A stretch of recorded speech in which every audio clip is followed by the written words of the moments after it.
I've seen many videos, especially when I first started, on how to get really sharp, razor sharp chisels, and it usually involves like super fine grit diamond sharpening stones and a whole like hour-long process.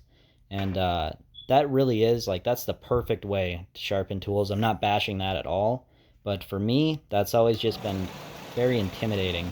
And especially when I'm right in the middle of a project, I just don't have the patience to do all that. And so in this video, I'm just going to show you how to make pretty sharp chisels. But it's a lot faster, easier, and I think accessible. So in that first clip, you saw an older jig that I've probably been using for about 2 years now. That's just a couple of angled blocks and a old worn out belt. And I'll use that for sharpening all my tools. And in this video, I'm just going to make a little bit of a nicer version of that, and there'll be a couple of changes. But to start, I'm cutting 2 blocks, one at 30 degrees and one at 60, and that's for the main bevel, and then I can switch it out to the 30-degree one for the micro bevel. And then I'm also going to cut a few strips, also at 30 degrees, to make some sliding dovetails for the jig.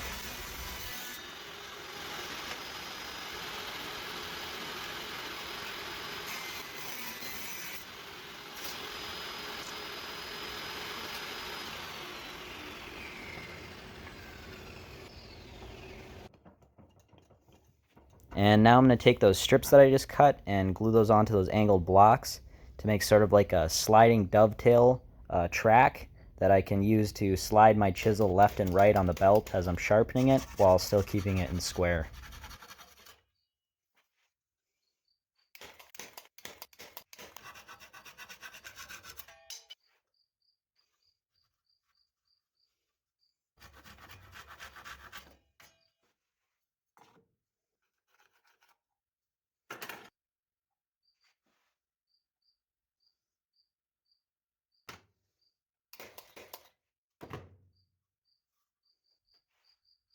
And the last part of this jig, I'm just gluing on some sides, and that'll keep the jig square in the other direction.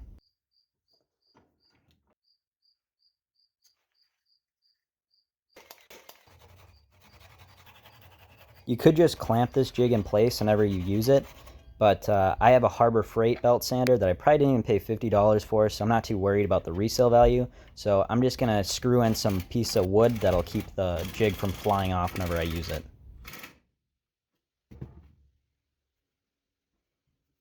I also had an idea that instead of using the old worn out belt like I usually do, I can make my own belt that has different grits like coarse, medium, and fine, and I can get the chisel a lot sharper. So right now I'm cutting each of these belts into thirds, and oh, I should note, I'm using my table saw to do this because I'm just getting a much straighter cut, but that will ruin your blade. I'm using an old blade, so if you do something like this, use an old blade that you don't mind like dulling. And then to attach these belts together, I'm just using some tape I found. It doesn't really need to be that strong. The only thing that the tape is doing is it's keeping the belts from overlapping when the sander is going.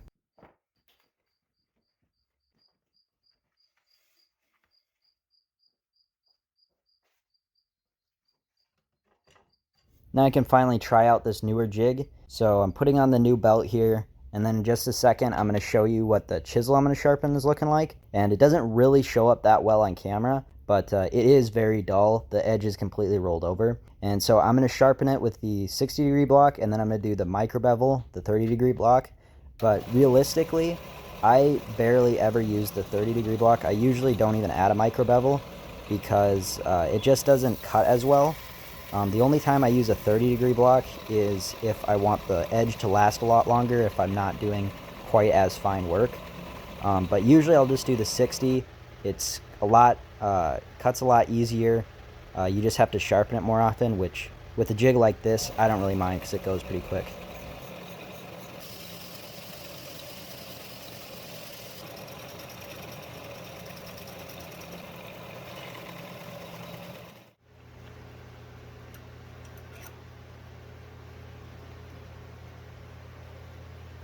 And here is the final cut.